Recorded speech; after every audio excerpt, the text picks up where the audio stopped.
once upon a midnight dreary, while I pondered weak and weary over many a quaint and curious volume of forgotten lore. While I nodded, nearly napping, suddenly there came a tapping, as of someone gently rapping at my chamber door. "'Tis some visitor," I muttered, tapping at my chamber door, only this, and nothing more.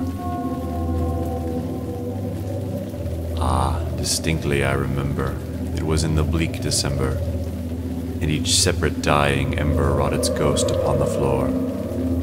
Eagerly I wished the morrow, vainly I had sought to borrow from my books surcease of sorrow, sorrow for the lost Lenore, for the rare and radiant maiden whom the angels named Lenore, nameless here forevermore.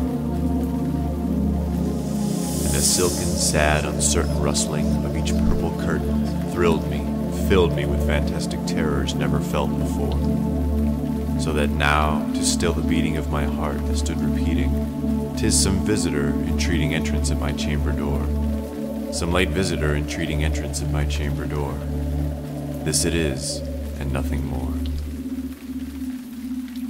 Presently my soul grew stronger, hesitating then no longer. "Sir," I said, "or madam, truly your forgiveness I implore. But the fact is I was napping, and so gently you came rapping, and so faintly you came tapping, tapping at my chamber door, that I scarce was sure I heard you. Here I opened wide the door. Darkness there, and nothing more." Deep into that darkness peering, long I stood there wondering, fearing, doubting, dreaming dreams no mortal ever dared to dream before. But the silence was unbroken, and the darkness gave no token, and the only word there spoken was the whispered word, "Lenore." This I whispered, and an echo murmured back the word, "Lenore." Merely this, and nothing more. Back into the chamber turning, all my soul within me burning, soon again I heard a tapping, somewhat louder than before. "Surely," said I, "surely that is someone at my window lattice. Let me see then what thereat is, and this mystery explore. Let my heart be still a moment, and this mystery explore. 'Tis the wind, and nothing more." Open here I flung the shutter, when, with many a flirt and flutter, in there stepped a stately raven of the saintly days of yore. Not the least obeisance made he, not a minute stopped or stayed he, but with mien of lord or lady perched above my chamber door. Perched upon a bust of Pallas just above my chamber door. Perched and sat, and nothing more. Then this ebony bird beguiling my sad fancy into smiling, by the grave and stern decorum of the countenance it wore. "Thou, thy crest be shorn and shaven, thou," I said, "art sure no craven, ghastly grim and ancient raven, wandering from the nightly shore. Tell me what thy lordly name is on the night's Plutonian shore." Quoth the raven, "Nevermore." Much I marveled this ungainly fowl to hear discourse so plainly, though its answer little meaning, little relevancy bore. For we cannot help agreeing that no living human being ever yet was blessed with seeing bird above his chamber door, bird o' beast above the sculptured bust above his chamber door, with such a name as Nevermore. But the raven, sitting lonely on the placid bust, spoke only that one word, as if his soul in that one word he did outpour.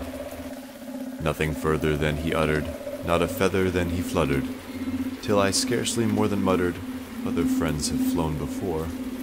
On the morrow he will leave me, as my hopes have flown before." Then the bird said, "Nevermore." Startled at the stillness broken by reply so aptly spoken, "Doubtless," said I, "what it utters is its only stock and store, caught from some unhappy master whom unmerciful disaster followed fast and followed faster till his songs one burden bore, till the dirges of his hope that melancholy burden bore, of never, nevermore. But the raven, still beguiling my sad soul into smiling. Straight I wheeled a cushioned seat in front of bird and bustin' door. Then upon the velvet sinking, I betook myself to linking fancy unto fancy, thinking what this ominous bird of yore, what this grim, ungainly, ghastly, gaunt and ominous bird of yore meant in croaking, nevermore. This I sat engaged in guessing, but no syllable expressing to the fowl whose fiery eyes now burned into my bosom's core. This and more I sat divining, with my head at ease reclining, on the cushion's velvet lining that the lamplight gloated o'er, but whose velvet violet lining with the lamplight gloating o'er, she shall pass, ah, nevermore. Then, methought, the air grew denser, perfumed from an unseen censer, swung by seraphim whose footfalls tinkled on the tufted floor. Wretch, I cried, thy God hath lent thee, by these angels he has sent thee, respite, respite and nepenthe from thy memories of Lenore. Quaff, oh quaff this kind nepenthe, and forget this lost Lenore. Quoth the raven, nevermore.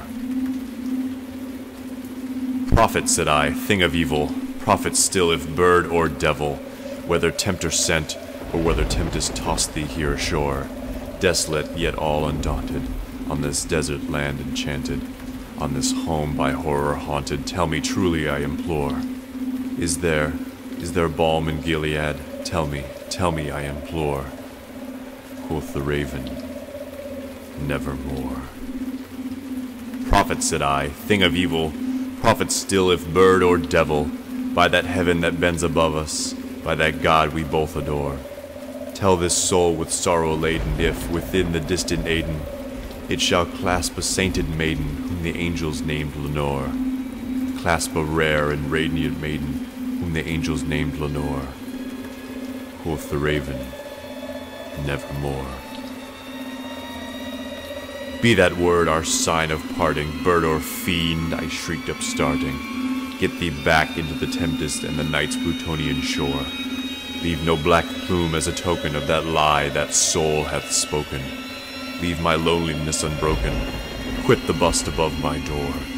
Take thy beak from out my heart and take thy form from off my door.